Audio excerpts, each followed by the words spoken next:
Wired.com presents The Geek's Guide to the Galaxy. And here is your host, David Barr Kirtley. Hello, and welcome to episode 258 of Geek's Guide to the Galaxy. Our guest today is Sofia Samatar. She's the author of the fantasy novels A Stranger in Alondria and The Winged Histories, and also the poetry editor for Interfictions, a journal of interstitial arts. And we'll be speaking with her today about her new short story collection, Tender. And now, here's our interview with Sofia Samatar. All right, so we're here with Sofia Samatar. Welcome to the show. Thank you so much. Okay, so your new book is a short story collection called Tender. So tell us a bit about how this book came together. This book came together over, I believe, about 5 years of writing short stories. And I never really thought of myself as a short story writer. I thought of myself as more of a novelist. But I came to really love writing the short stories without thinking of them as a book. So when I wrote them, I just wrote them to write individual stories. And in fact, the idea of creating a book of short stories did not occur to me until my publisher, Gavin Grant of Small Beer Press, suggested it. He said, "What about doing a short story collection?" And I said, "I don't have enough stories for a collection." And he said, "I think you do." Yeah, you thank him in the acknowledgments. You say to Gavin J. Grant, who convinced me I had enough good stories to make a book. Yes. I think it's interesting that you weren't certain if you had enough good stories, because you had 3 stories in this book that had appeared in Best American Science Fiction and Fantasy and all sorts of other anthologies and things as well. That's true. Although, of course, when we had the idea and were putting the book together, that was before. I think that was before either of the stories, or any of the stories, were in Best American, or before I knew that.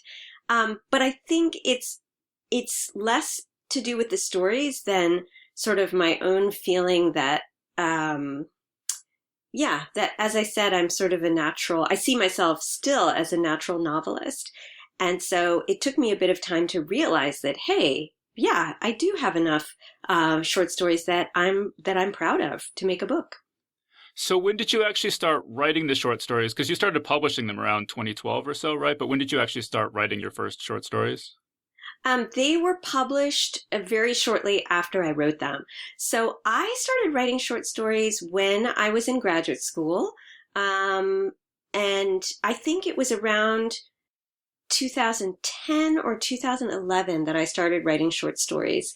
And there were a couple of reasons for that. One was, so in 2000, I'm going to mess up my years. I'm so old. Somewhere in there, I think it was 2011 that I signed the contract with Small Beer Press to publish my first novel, A Stranger in Alondria. And at that point, I was a complete unknown. I had not published anything anywhere. So we had 2 things coming together. One was that I have now I have a contract. My novel is coming out in 2 years, and no one has any idea who I am. Actually, and the other, let me just say, because you actually walked up to Gavin at a convention. That's right. Completely cold, and just pitched him on publishing your novel, right? I did. Because I had a lot of trouble, not just trouble, but actual failure finding an agent for A Stranger in Alondria. So I had tried for 5 years to get an agent to help me to sell this book.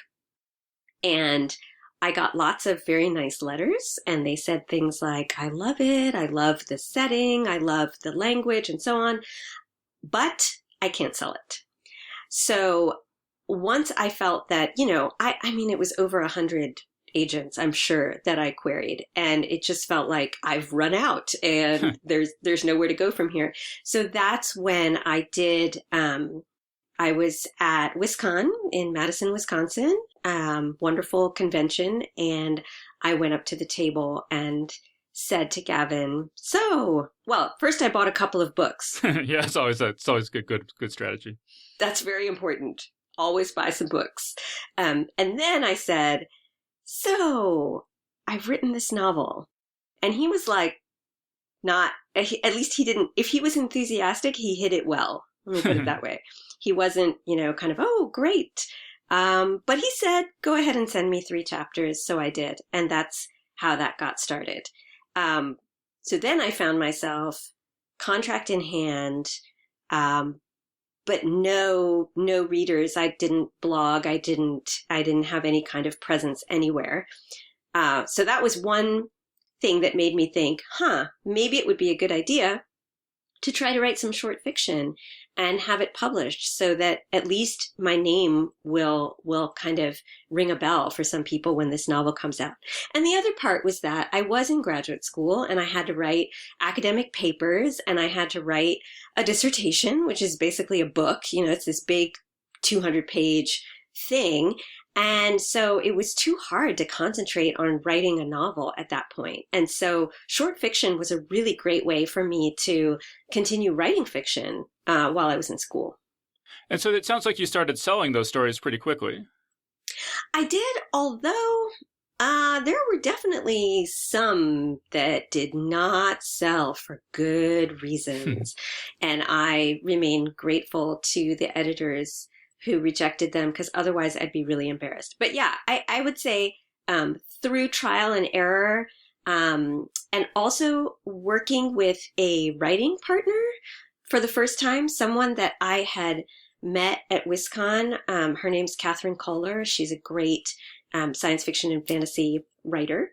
And we started meeting every week and kind of exchanging fiction. And that was really, really helpful. So yeah, it didn't take too long. So those stories that were rejected for good reason, why do you think that they weren't successful? I think they were unsuccessful. If I can think back through them, there was one that was like, one of the very early ones, it wanted to be a novel and it was just massive. And it unfolded at a novel's pace so that, it just felt weird. Like you're reading pages and pages of this thing and nothing's happening and it's just all set up. And so that was one problem. Others were, they kind of, it was hard for me to learn or to teach myself how to structure a short story in such a way that the reader would understand what was going on, but I would not get bored with explaining to the reader what was going on. And to do all of that, in a short story, it's just a much smaller canvas, of course, than the novel. So you don't have as much space to put things beside each other and allow the reader's understanding to unfold with the story or have them go along on this journey. It's like you're going to lose people if they're either you're doing too much explaining and they're bored, or there's not enough and they're lost. Yeah.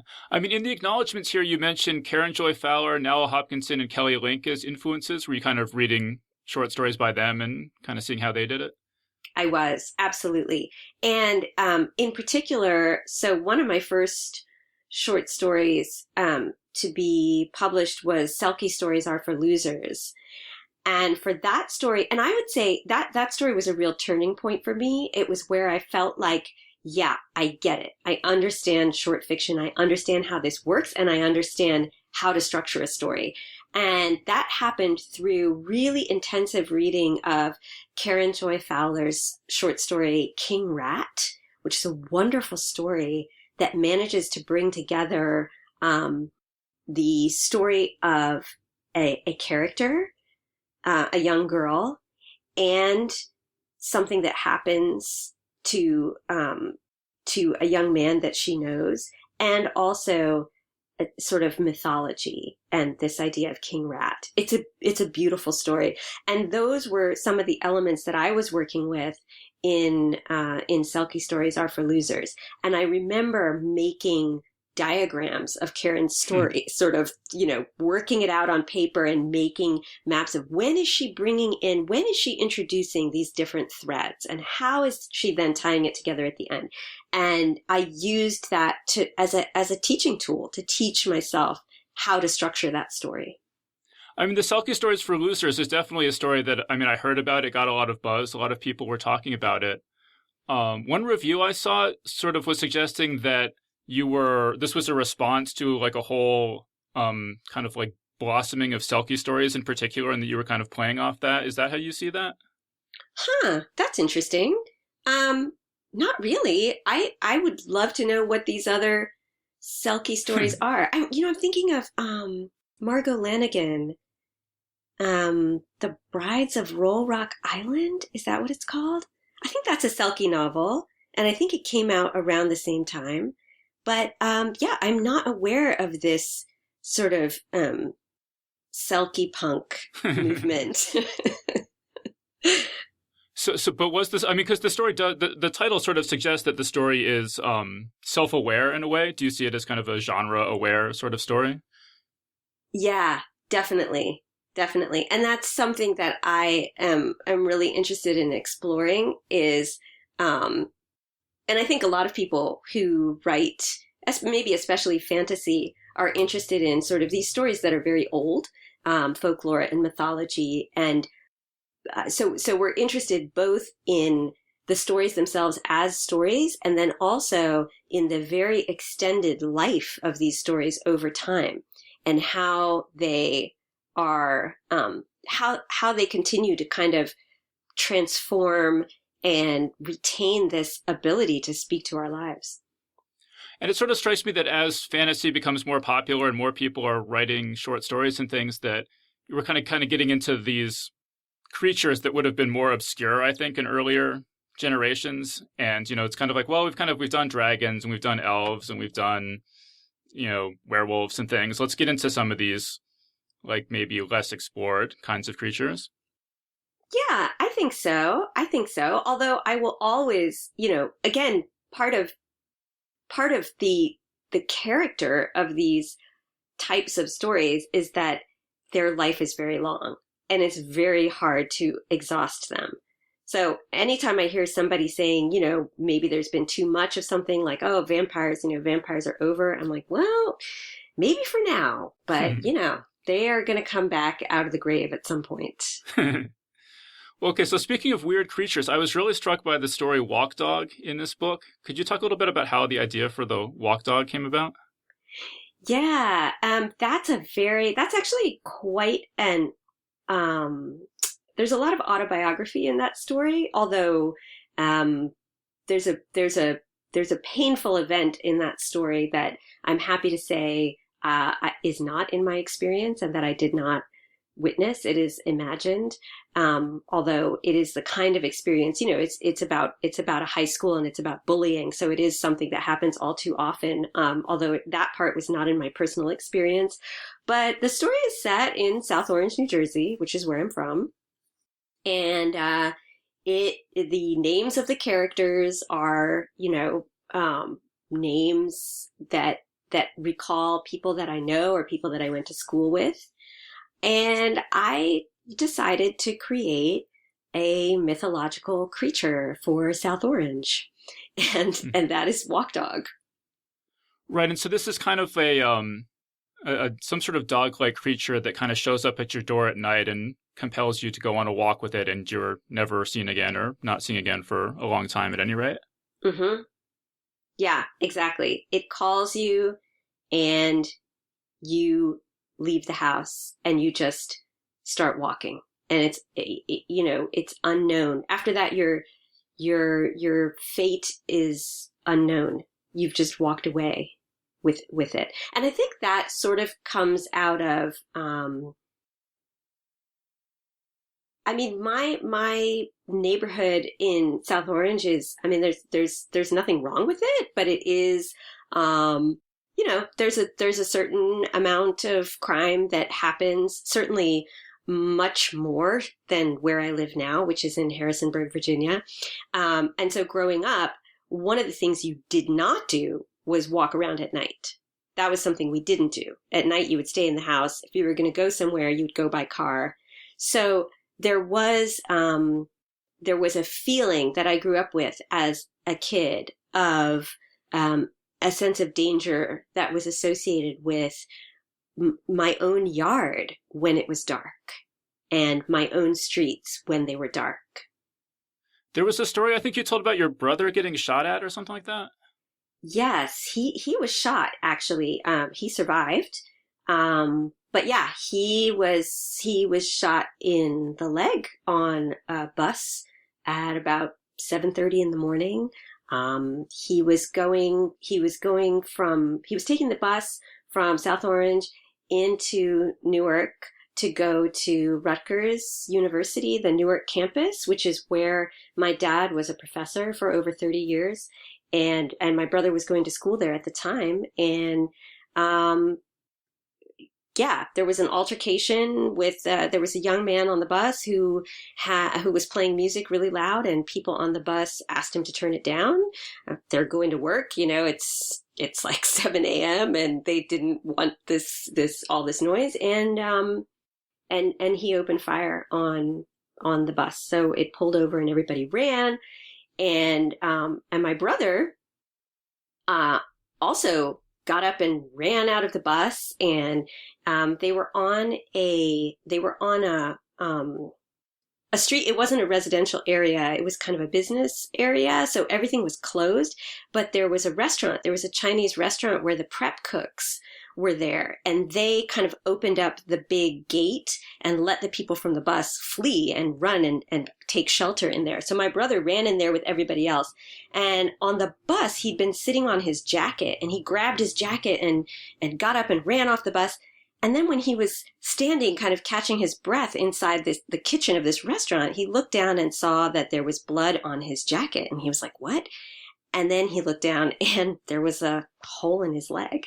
And he said at that point, when he saw the wound, he was like, then it was really, really painful. But he actually, because of the adrenaline, he hadn't even realized that had happened until he saw it.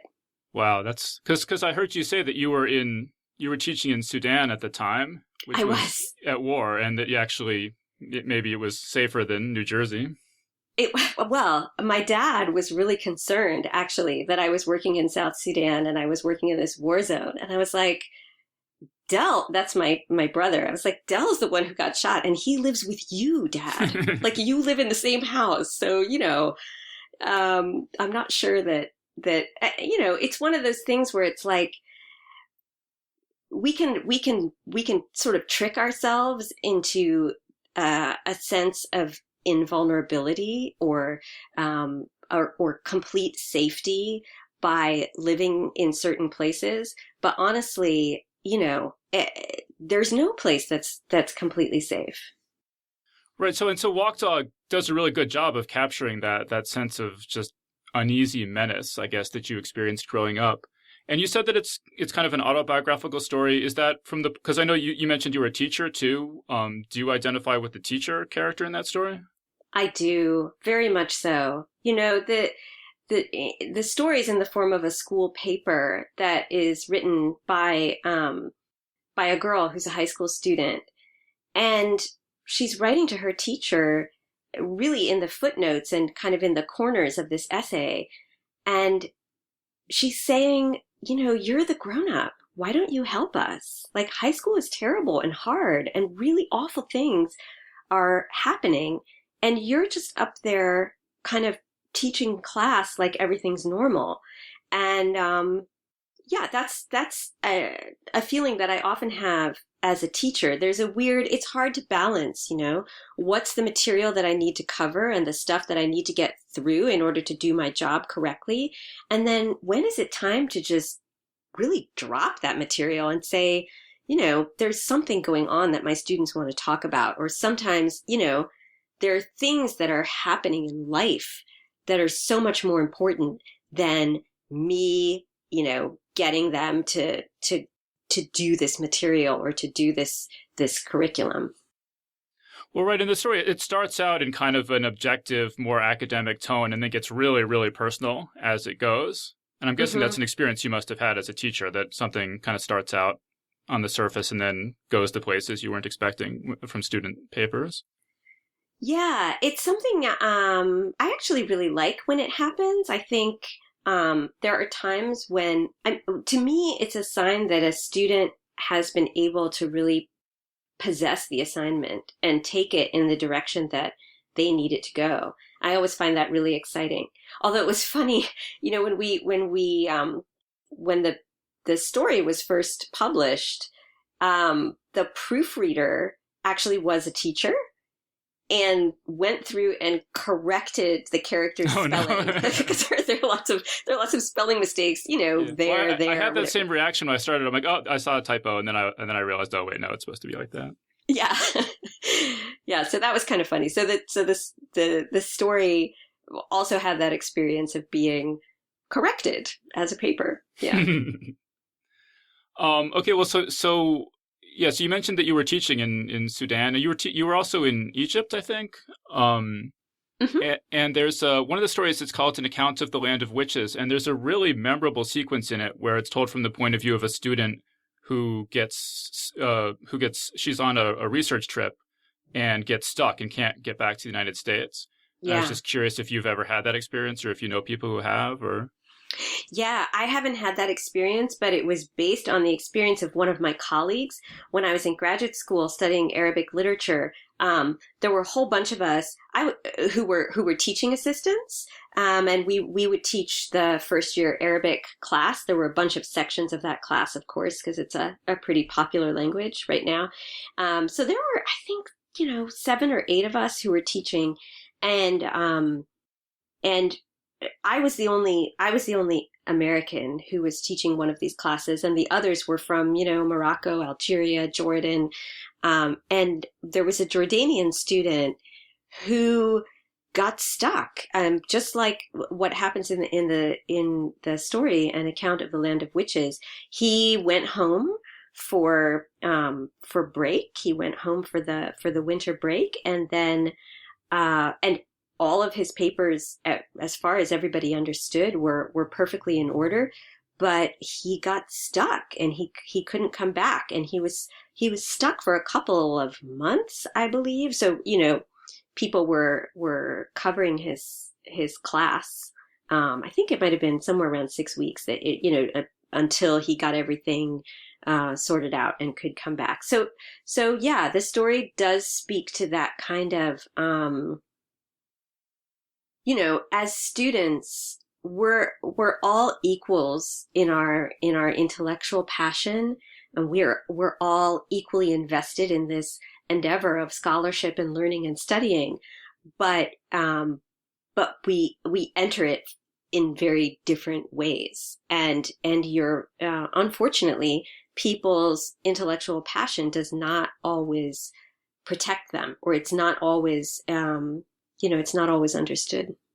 Now, were you imagining what that must have been like for him, or had you talked to him at any length about exactly what had been going through his mind during that period? Yeah, I had talked to him, and honestly, it was, it was more difficult for the character in my story, because she is, she's in a place where there's a lot of unrest and where there's violence, and he wasn't. I mean, he was at home. It was very, he was very anxious, obviously, because he was a PhD student and he really wanted to get his degree, which I'm happy to say he eventually did. But I think, he wasn't going through that experience in a place that was in any way, where he felt threatened or at risk. And the character in my story is, so the stakes are sort of higher for her. Yeah. Okay, so you mentioned, that you speak Arabic and so on. And so there's this story, the tale of Malia and Mahub and the white-footed gazelle. Mm-hmm. And it's it's inspired by this Tales of the Marvelous and News of the Strange. Could you talk about that? Yeah, this is a wonderful text. It's a collection of shorts of tales, of stories from that I believe were collected and written down in the medieval period.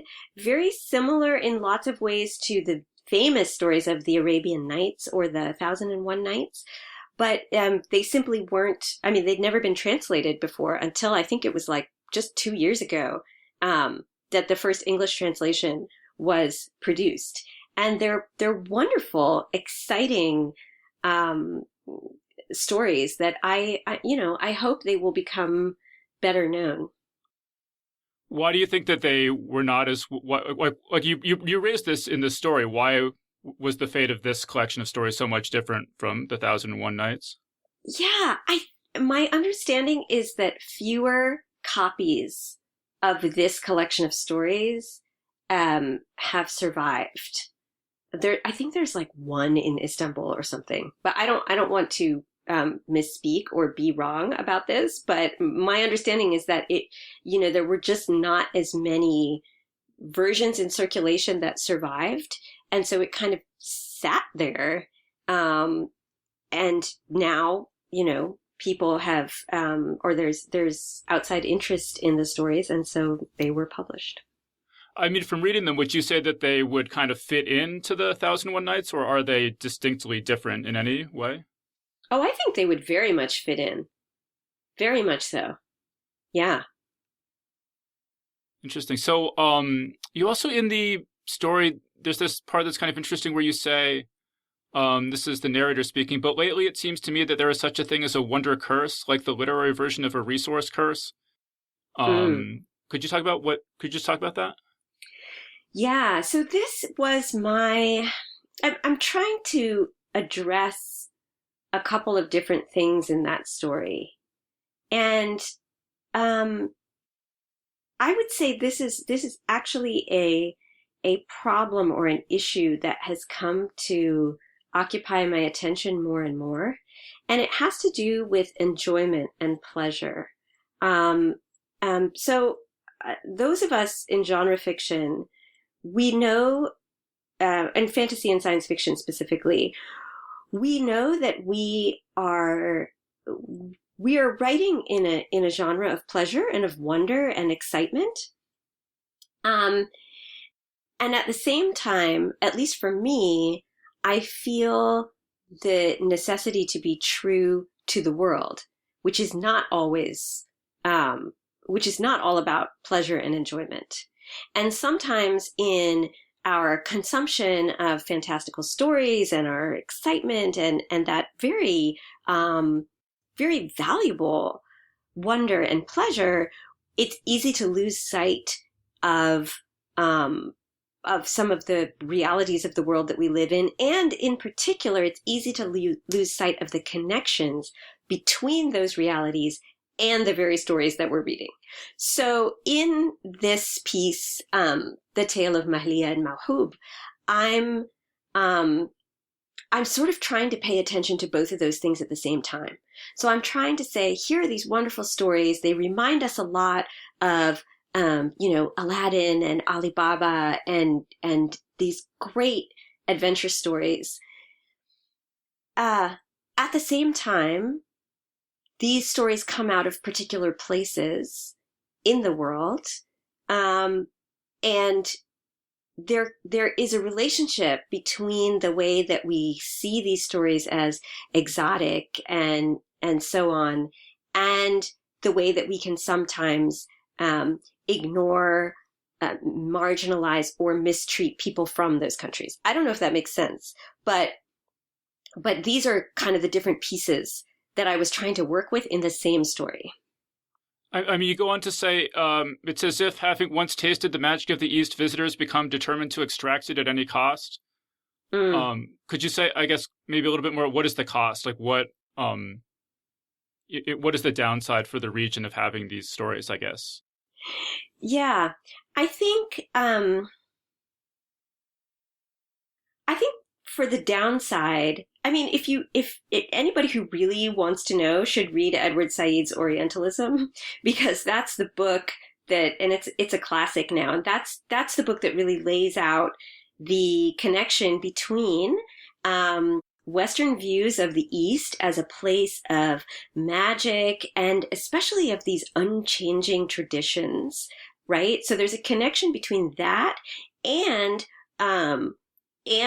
Western foreign policy. And he's writing especially about, he's really taking a very broad historical view. So he's talking about centuries of a relationship of conflict and conquest where, the Western countries perceive these traditional magical Eastern places as incapable of any kind of real modernity, and as incapable, therefore, of self-determination and of being nations in their own right.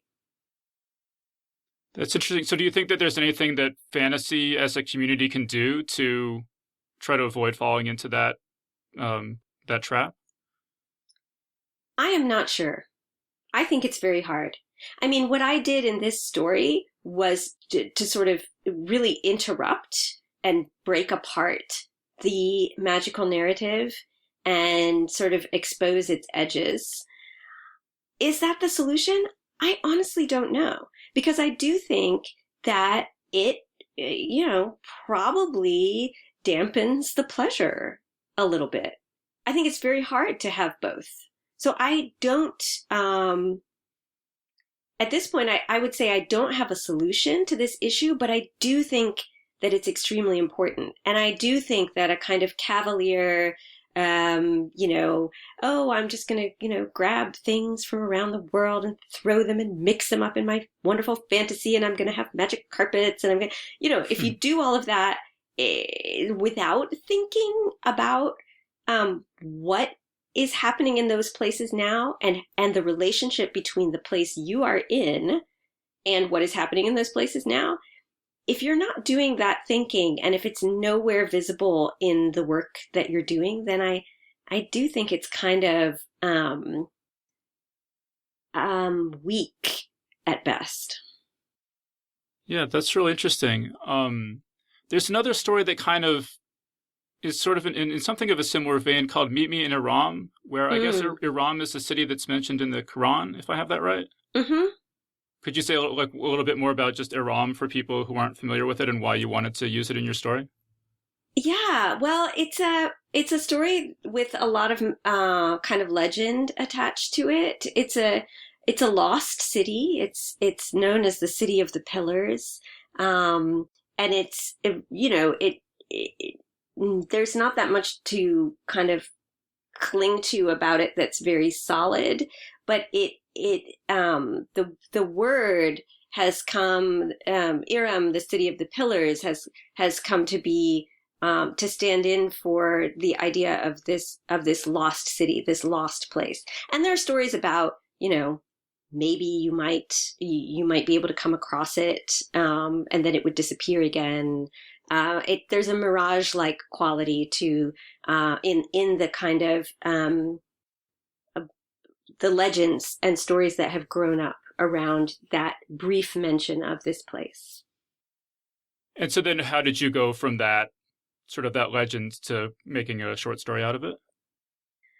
Well, this is an interesting short story in that it is basically all true. This story is almost total autobiography. And it becomes fantasy really just through the presence of this magical lost city, which the narrator, the I voice, kind of travels to this city. It's not clear exactly how, but sort of in dreams and visions. And for me, that lost city comes to stand in for everything that is lost. And that includes people that I have lost. And it includes relationships that I have lost and languages that I have lost or never had. Right. So this line about my uncle was shot and killed in his bed, that's autobiographical? Yes. Was that political, or is there anything, I don't know if you want to talk about it, but it was not, as far as we know, politically motivated, although it's also, there's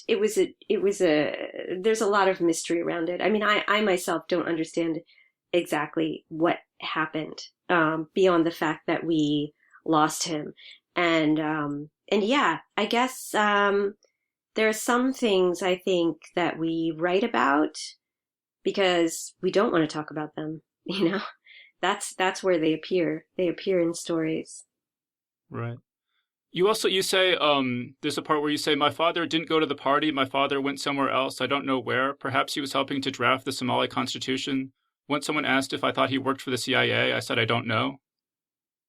Mm-hmm. Sounds like he was quite a prominent figure. He was a very prominent figure. And those, of course, are, I mean, what's true about that passage is not that he, drafted a constitution or worked for the CIA, but it's that those were things that people would ask me, about him. Yeah, he died about 2 years ago. He was a scholar of African history, specifically, history of the Horn of Africa and Muslim Africa. And, yeah, definitely, a very important figure in his field. And he was. I guess he traveled to Somalia a lot and was involved in things that were going on there. He traveled a lot. Yeah, he did. I mean, in later years, he didn't go to Somalia, or didn't go often. But he did a lot of traveling. Yes. I'm just kind of curious. I mean, in the United States, when you hear Somalia, you think of just Black Hawk Down and Captain Phillips and things like that. I'm just curious, what did he think, or what do you think about how Somalia is viewed in the United States? Well, I think we could do better than Black Hawk Down and Captain Phillips, especially Black Hawk Down. So say your question again. It's what do I think about how Somalia is viewed in the United States? Or portrayed in popular culture in the United States, yeah. Yeah, well, it's not great, is it?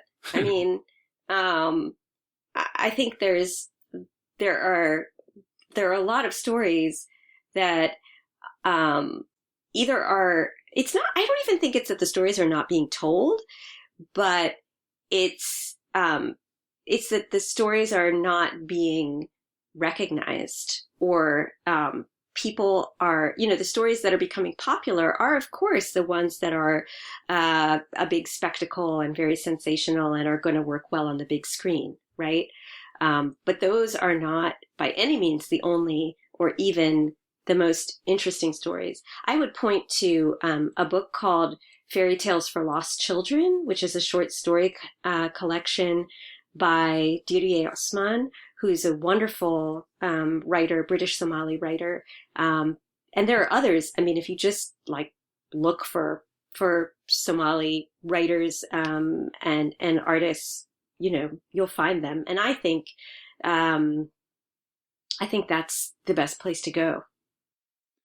I'm kind of curious, what if any sort of fantasy and science fiction scene is there in some of these countries that you've had connections with, like Somalia or Sudan or Egypt? I've had this kind of, my life has been chopped up in different sort of pieces and sections. And it just happens that during the years, about 12 years when I was working in Sudan and Egypt, I wasn't actually in any kind of science fiction and fantasy scene myself. All of that happened later for me after I came back to the US. So while I was there, I didn't have the chance to investigate a lot, but I certainly know that, at least in Egypt, there have been, there's always been a lot of, popular fiction, and that would include, especially science fiction. But lately there's been, maybe a little more going on the translation side, so that things are becoming a bit more available to English readers. I'm thinking of the book Utopia, which unfortunately I do not recall the author's name, but it came out a few years ago. And then recently, another book called The Queue by Basma Abdelaziz was, that is a kind of a dystopian fiction that was published in Egypt and then translated, and is a very interesting book. And the Utopia title you mentioned, that was from Egypt, or where was that from? That was from Egypt, yeah. Okay. Yes, hopefully I'm afraid there are a lot of things called Utopia, but if people maybe just search You're for right. Utopia Egypt, maybe they can find it. Yeah. I also really wanted to ask you about this story. It's called Request for an Extension on the Clarity. Could you just talk a little bit about where that story came from?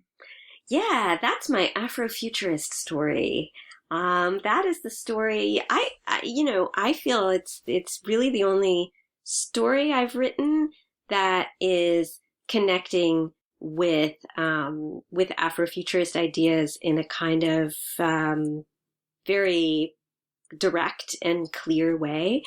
And Afrofuturism is kind of a fantastical and science fictional mode that interests me a lot. It is, it's hard to sum up, but I would say it has to do with the future. It has to do with Africa and the African diaspora. And it has to do with a connection between different time periods. So between the present, the past, and the future. So even though it's called Afrofuturism, for a lot of the artists working in this area, and this includes, you can include writers, you can include musicians, and also visual artists and filmmakers. What's important is that you are not going to be able to imagine a viable future unless you are sort of incorporating the past and drawing on the past. So it's a very, very interesting kind of philosophy as well as artistic practice.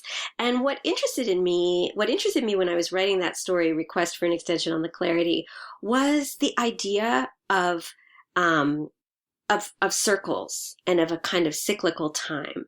Because when you have this idea, this philosophical idea that we are looking at a way of being which does not proceed according to linear time, right? So we are thinking about the future. We are also thinking about the past. We are not necessarily separating those things. We're trying to integrate those pieces in our thinking. So you get this kind of idea of a circle, right? That you go back to the past and then you go forward to the future and back to the past.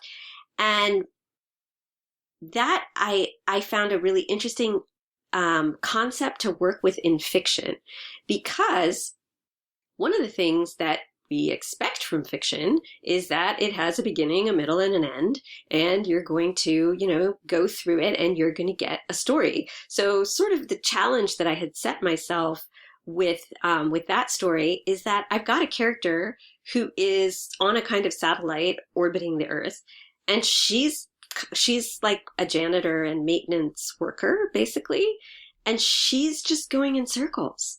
She doesn't have a lot of exterior drama. What she has is memory and an internal story. And so the challenge then was, is that enough of a story? Or is this just going to be like the story itself is just we're going around in circles and it's boring, Well, but that seems to be something that's true of a lot of the stories in this book, that they're less about what happens after the beginning of the story and more about how we got to the beginning of the story. That's an interesting thought, and very possibly true. Yeah.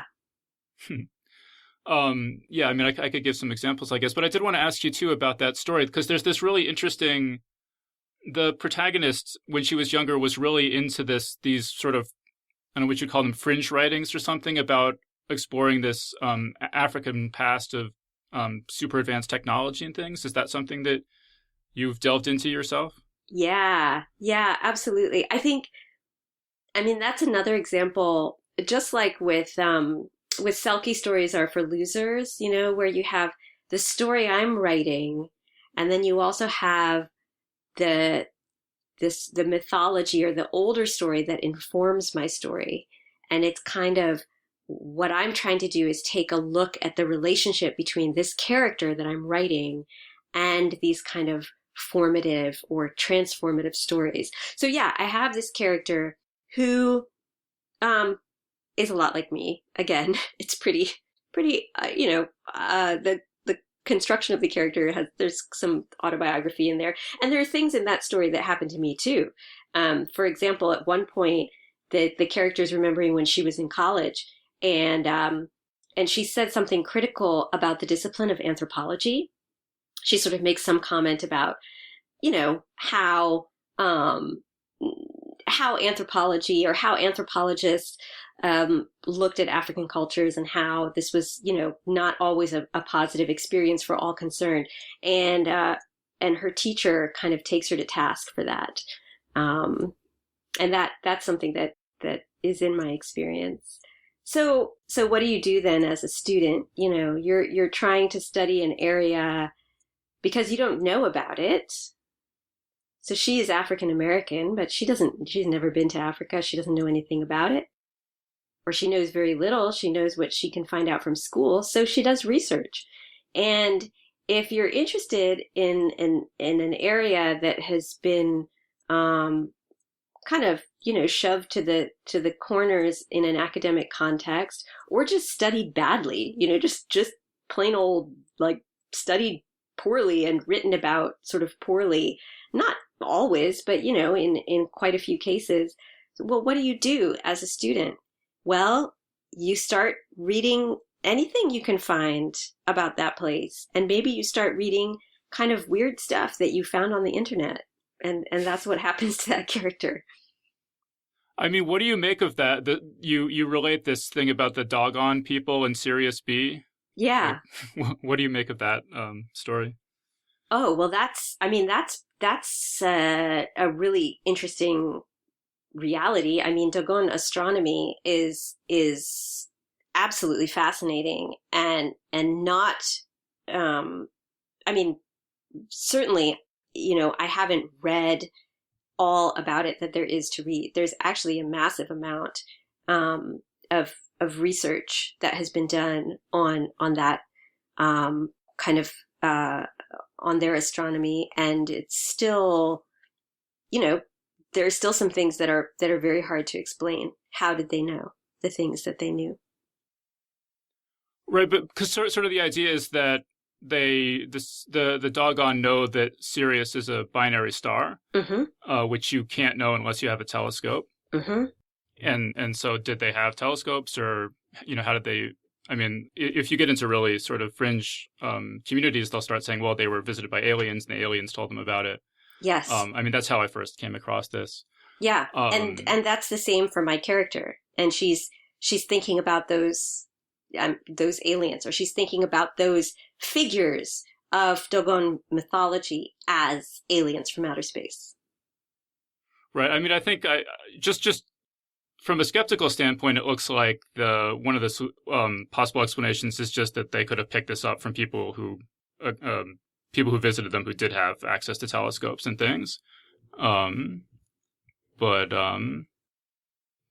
I don't know. Again, I would have to do a lot more reading about that, and there would be a lot of work to be done to discover what was the likelihood of that happening, and sort of who was there and what were the relationships and what were the connections that would have actually enabled that to happen. I don't know. I don't have any idea.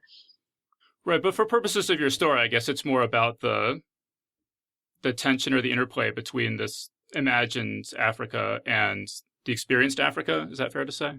Absolutely. And also it's sort of about the role of Africa in a certain really African American consciousness, or that strangeness of feeling connected to a place in a very special way and also very disconnected.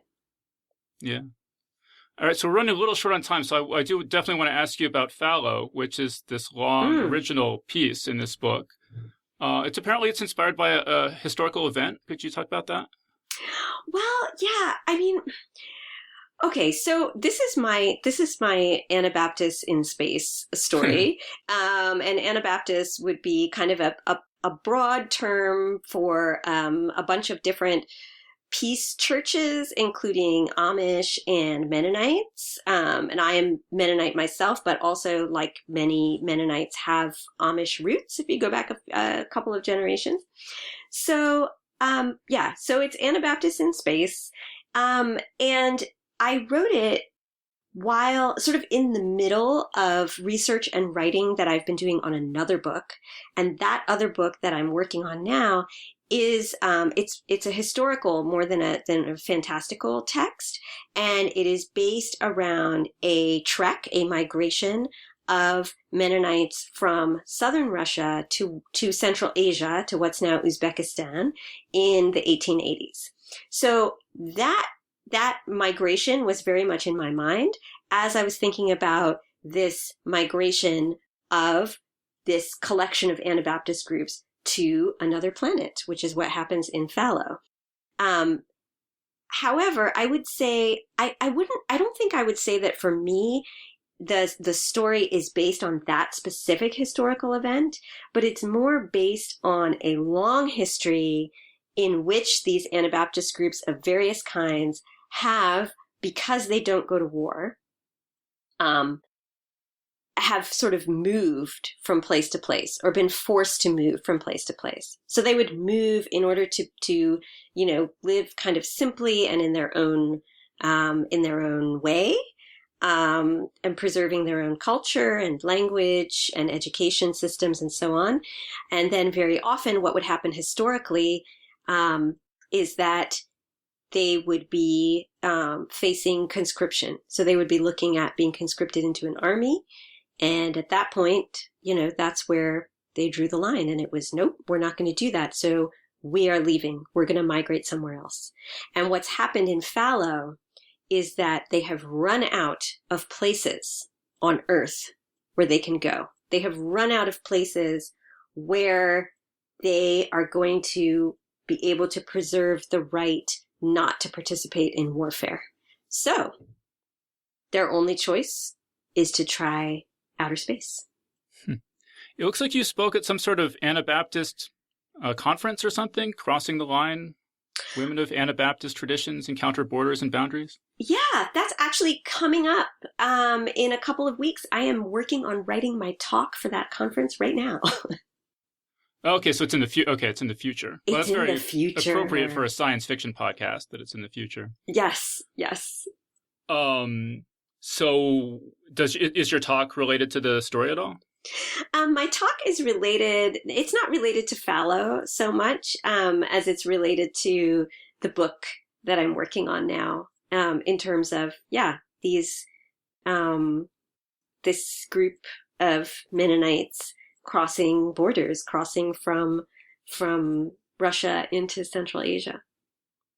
I mean, one thing obviously about this story is that it is a kind of dystopian story. It's not a fun place to live in this community. Is that just of dramatic necessity, or is there anything more to say about that kind of society not being all positive or something? Oh, yeah. Yeah, definitely. I mean, it's a human society, right? So it's not going to be 100% happy and positive, however much people are trying to make it that way. Yeah, I think in Phow, it's interesting. So often what science fiction and fantasy can do for us is to really put things into very stark relief, to really to accentuate the characteristics of a situation so that they become sort of unavoidably urgent and pressing. And that forces us to look at things in a new way. And it makes it hard for us to ignore maybe some things that are easy to smooth over in daily life. And in Phow, I'm looking at several elements of living in, my experiences with Mennonite communities. And so there's a side that is extremely loving. There's a side that is extremely valuable, I think. I mean, to me, there is the the imperative for nonviolence is amazing to me, and incredible that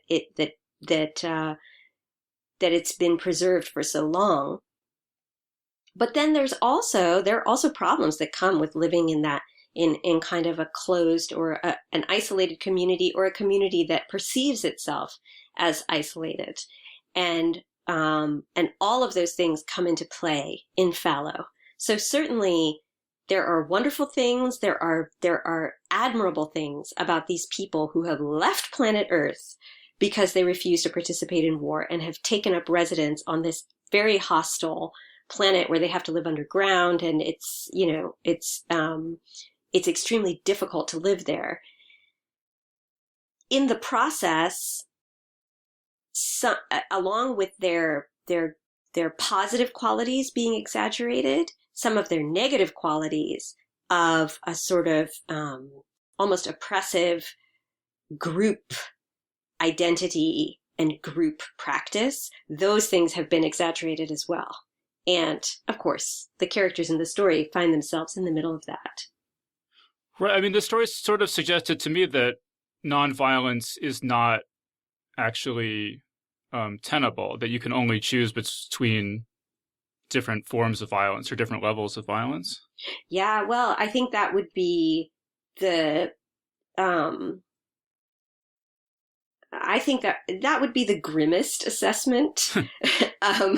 But I think there are in the characters in the story, there are these sort of flickers of hope for other possibilities. I think especially in the main narrator, but also in some of the characters that she encounters, that there could be another way of doing things.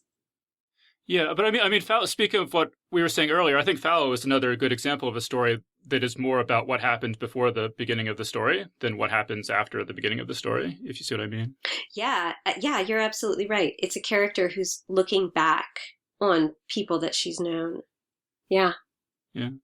I don't know if you read the review of this book in the Los Angeles Review of Books, but the reviewer says that this is a relentless, challenging, and hypnotic collection. It can be a difficult text, demanding a high level of engagement. Do you think of your writing as being challenging and demanding? Not to me. Yeah, well, I mean, I write what I enjoy, and I think that it is, to me, it's quite a pleasure. But yeah, I've certainly been told that, and this is, not just the short stories, but actually even more the novels, A Stranger in Alondria and The Winged Histories, that, it's hard, has a lot of words in it. I mean, I don't know. It's a book. It has a lot of words in it. Yes.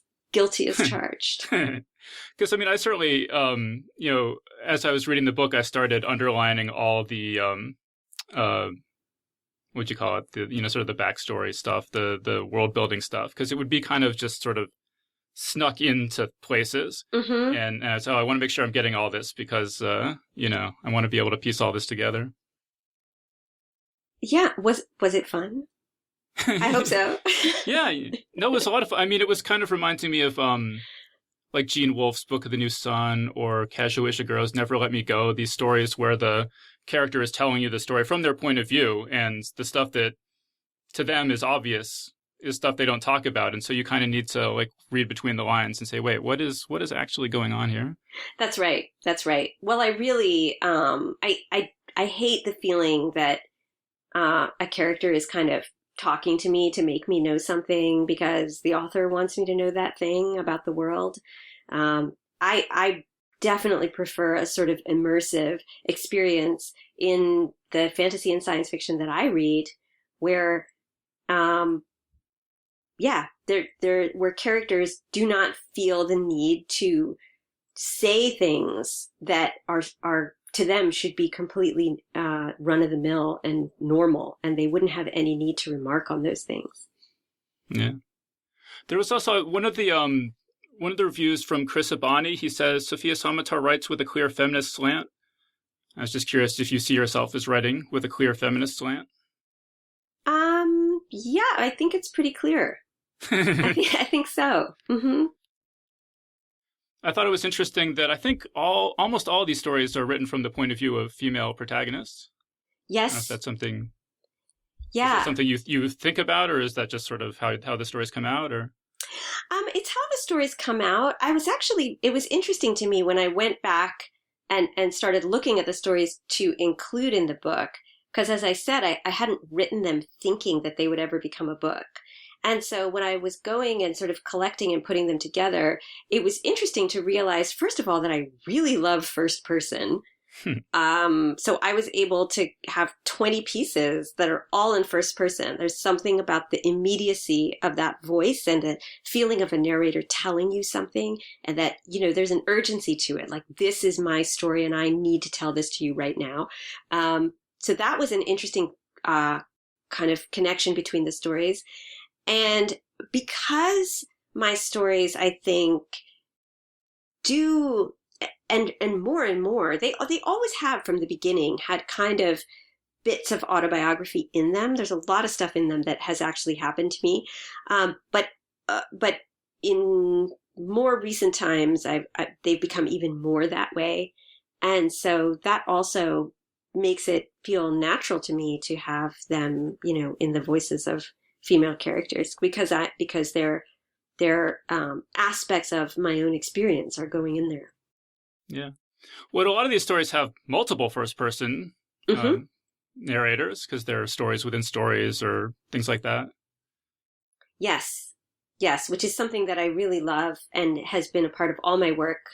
It's even I get to do even more with that in the novels, that sort of stories within stories, but it happens in the short stories as well. So a story like the witches, an account of the land of witches. Mm-hmm. Do you sit down at the beginning and say, this is going to have like 5 first person narrators? It's going to go from this to this to this, or do you write the first one and then kind of work it out from there?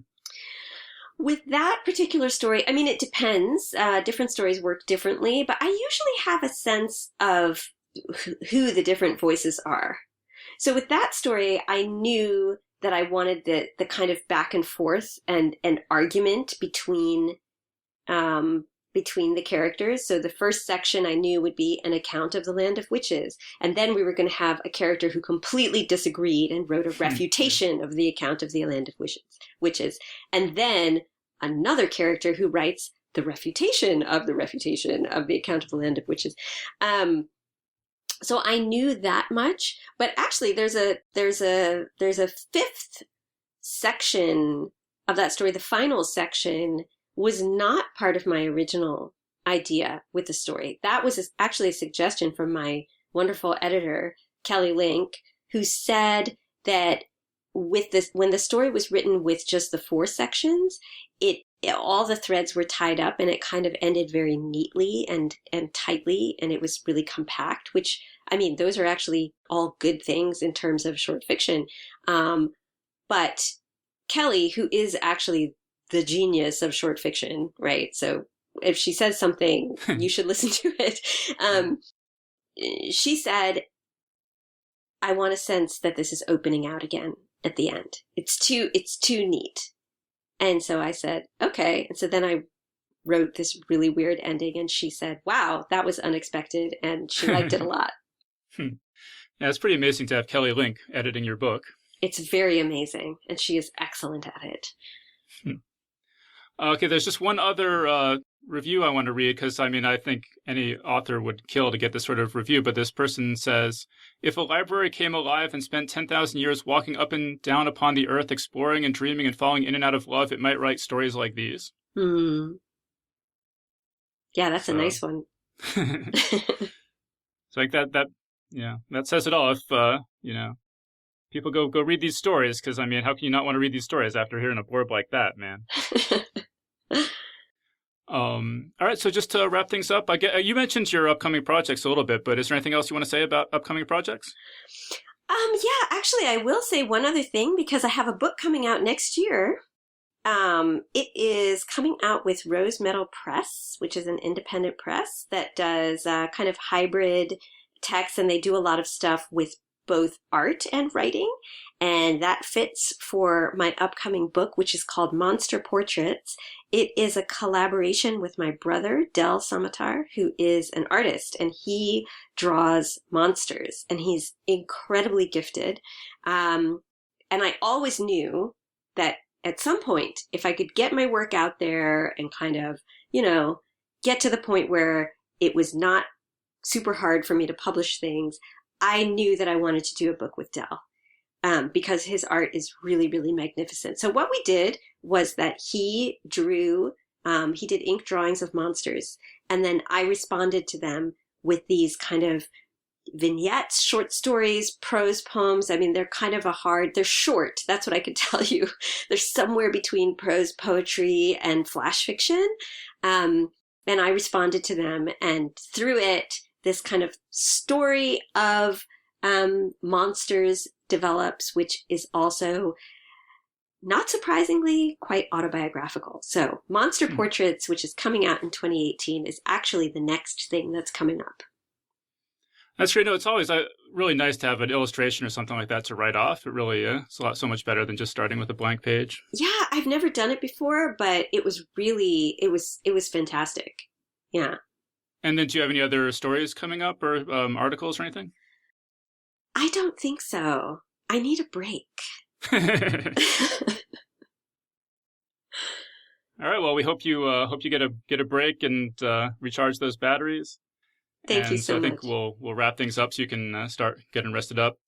So we've been speaking with Sofia Samatar about her new short story collection, Tender. So Sofia, thank you so much for joining us. Thank you for having me. And that was our interview. So big thanks again to Sofia Samatar for joining us on the show. And remember that Geek's Guide to the Galaxy is made possible thanks to support from listeners like you. So if you enjoy the show and want it to continue, please sign up to give us $1 or $2 per episode over at patreon.com/geeks. And if you'd rather make a one-time contribution, you can do that via check or PayPal over at geeksguideshow.com/crowdfunding. So big thanks again to everyone who's contributed. We really appreciate it. All right, so that was our show. So thanks everyone for listening, and we'll see you next time. The Geek's Guide to the Galaxy is a production of Wired.com. For more information about the show, visit geeksguideshow.com. To learn more about your host, visit davidbarrkirtley.com. Music and voiceover produced by yours truly, Jack Kincaid. If you enjoyed this program, tell your friends. If you didn't enjoy it, tell no one. Thank you for listening.